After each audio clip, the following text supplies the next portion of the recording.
guys, kalian pasti tahu bagaimana kisah cerita tentang Mbak Nunung Sri Mulat. Ya, saya akan bahas sedikit saja mengenai ini karena menurut saya ini sangat tersentuh dan ini adalah relate dengan kehidupan kita sehari-hari, guys.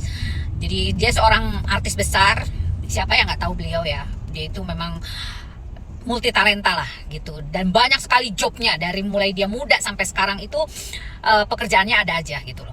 Tapi pada saat dia sakit, dia itu adalah tulang punggung keluarga, guys, dan dia menghidupi seluruh keluarganya dengan begitu dahsyat lah gitu ya. Artinya dia tanpa mengeluh dan apanya dan sebagainya.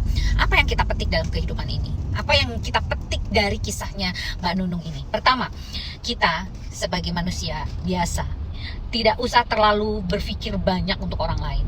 Secara orang lain itu belum tentu berterima kasih dengan kehidupan kita. Walaupun secara ikhlas kita itu membantu dia, tapi pada saat kita membutuhkan tidak ada satupun orang mau peduli terhadap kehidupan kita.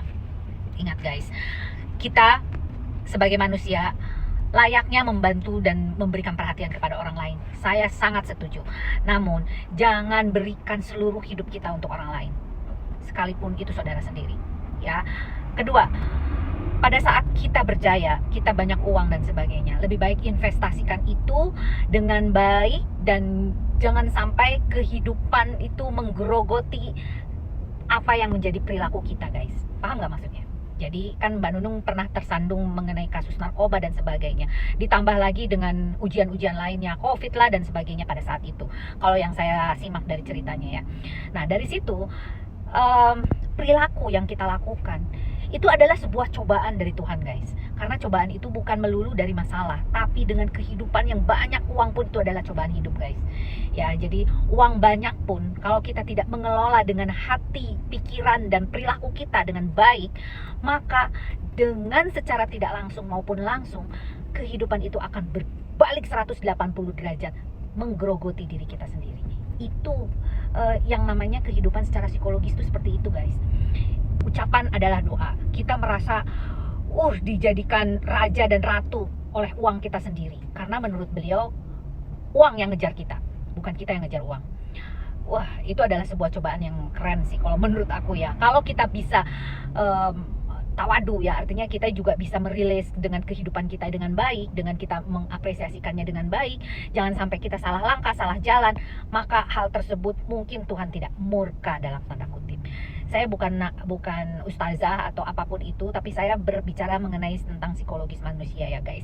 Jadi apapun kita, walaupun kita sedang dalam keadaan terpuruk maupun kita dalam bahagia, itu adalah cobaan hidup guys. Jadi tetap kita harus down to earth, kita harus berbesar hati, kita harus terus introspeksi diri bahwa apapun yang ada dalam diri kita, tidak selamanya orang bisa menerima keadaan kita. Orang akan mendekat ke kita pada saat kita berjaya. Tapi pada saat kita tidak berjaya dan tidak punya uang, maka satu persatu orang tersebut akan meninggalkan kita. Percaya atau tidak, saya sudah buktikan sendiri. Salam, Lita Gading. Semua dulu dia operasi juga kan seperti saya. Saya semua mas dari mulai anaknya mereka nikah semua. Saya semua. Pada saat saya operasi nggak ada satupun yang nengok saya. Nggak ada. Jangankan nengok bantuan spesial aja nggak ada.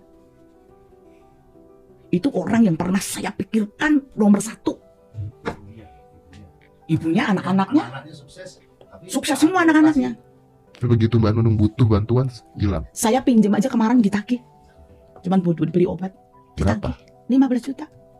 Yang nagih nyuruh mamahnya. Sampai saya sempat bersih tegang. Ada kata-kata terima kasih nggak dari mereka ke Mami Nunung? Jadi saya pengen nangis. Ini ya. keluarga saya sendiri loh mas. Aduh, saya dengarnya jadi saya pengen nangis. Ya mereka mungkin kerja memang mungkin dari mereka kuliah dari mereka, tapi kan pada saat mereka Tapi kan manusia udahlah ya, nggak usah ngasih alasan lah maksudnya. Ya itu kan alasan yang dicari gitu kan. Ya Mami Nunung nggak dengan pelajaran seperti itu gitu. Mami Nunung nggak merasa bahwa gue berarti tolol banget dong ya. Tiba balik aja nggak ada itu. saya sering bilang sama suami saya ini orang bodoh ya. Kalau kayak sapi ya saya ini ya bang. Nah, iya diperah aja terus itu. Saya sering bilang sama suami. Tapi suami saya selalu nggak usah bilang kayak gitu. Kamu udah niatin kan itu. Sekarang mereka bisa ngomong bahwa apa mesti gue bantu apa? Ya mereka kan memang udah bahagia ya, mereka udah enak, udah anaknya sukses semua. Ya. Tapi kan Tuhan tahu. Operasi berapa kali kakak saya kena cancer? 2 kali harus operasi. Anaknya spesial saya semua yang handle. Anaknya empat-empatnya menikah sampai mau ngambil ijazah kuliah, cucunya aja nggak bisa. Saya yang handle semua.